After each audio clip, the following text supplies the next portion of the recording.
अपना कब्जा कर सकता है? क्या पृथ्वी की तरह भी चांद पर अलग अलग देश होंगे? चंद्रयान 3 जहां उतर रहा है वो एरिया क्या भारत का होगा?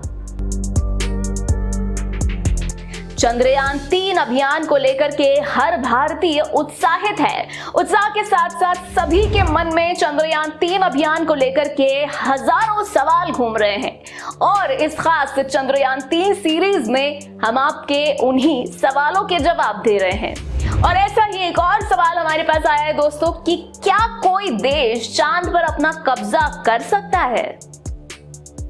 क्या भारत चांद के साउथ पोल पर अपना झंडा गाड़ कर यह दावा कर सकता है कि भाई ये हिस्सा तो अब हमारा हो गया? क्योंकि पृथ्वी पर तो अब तक जमीन के एक टुकड़े पर राष्ट्रीय झंडा लगाकर उस पर मालिकाना हक का दावा किया जाता रहा है, लेकिन क्या ऐसा करना चांद पर संभव होगा? इसका संक्षेप में जवाब है नहीं।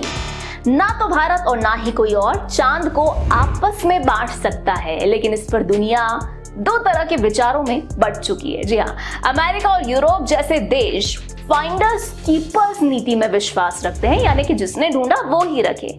अगर ये नीति के अनुसार चले तो भारत भी चांद पर अपना हक जमा सकता है। हालांकि इसका लंबा जवाब 1967 की संयुक्त राष्ट्र की आउटर स्पेस ट्रीटी से मिलता है। शीत युद्ध के चरम दौर में अमेरिका, ब्रिटेन, सोवियत संघ और भारत ने इस संधि पर हस्ताक्षर किया था। इसमें खास तौर से चांद को लेकर के ये कहा गया था कि कोई भी देश चांद पर हक नहीं जता सकता है और इस समझौते में ये भी कहा गया था कि चांद पर सभी देशों को खोज और उपयोग करने की इजाजत है, परमिशन है, लेकिन ये सभी देशों के हित में ही किया जाएगा। आसान शब्दों में चांद सभी का है और इसीलिए किसी का नहीं है। 1967 में बड़ी अंतरिक्ष शक्तियों ने इस पर हस्ताक्षर किया क्योंकि तब उन्हें लगता था कि चांद के प्राकृतिक संसाधनों का दोहन असल में मुमकिन नहीं है।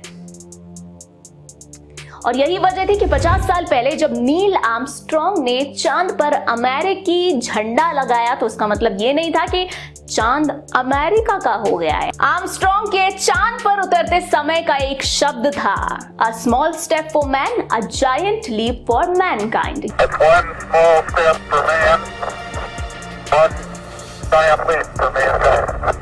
यानी कि इंसान का एक छोटा कदम मानव जाति के लिए एक बड़ी छलांग। ये साफ साफ समझाता है कि ये न सिर्फ अमेरिका बल्कि पूरी इंसानी समुदाय के लिए एक बड़ी बात थी।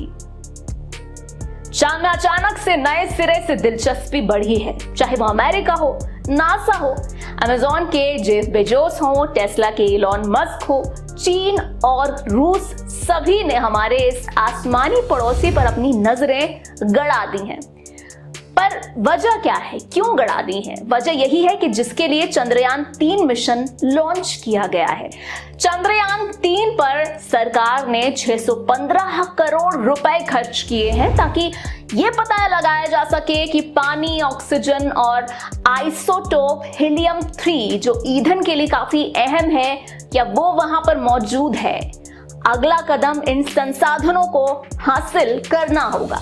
अमेरिका और सोवियत ने चांद को साझा विरासत मानने से इनकार कर दिया है क्योंकि अब चांद पर मौजूद संसाधन को हासिल करना मुमकिन दिखाई दे रहा है। तो हम 2019 में कहां खड़े हैं?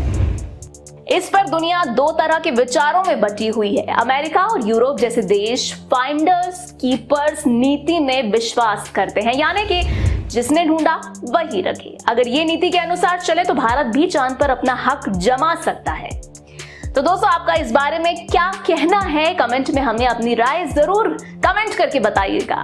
और अगर आपका और भी कोई सवाल है तो हमें कमेंट बॉक्स में वो सवाल लिखकर जरूर बताइएगा। हम अपने वीडियो के माध्यम से आपके सवाल का जवाब देने का प्रयास करेंगे।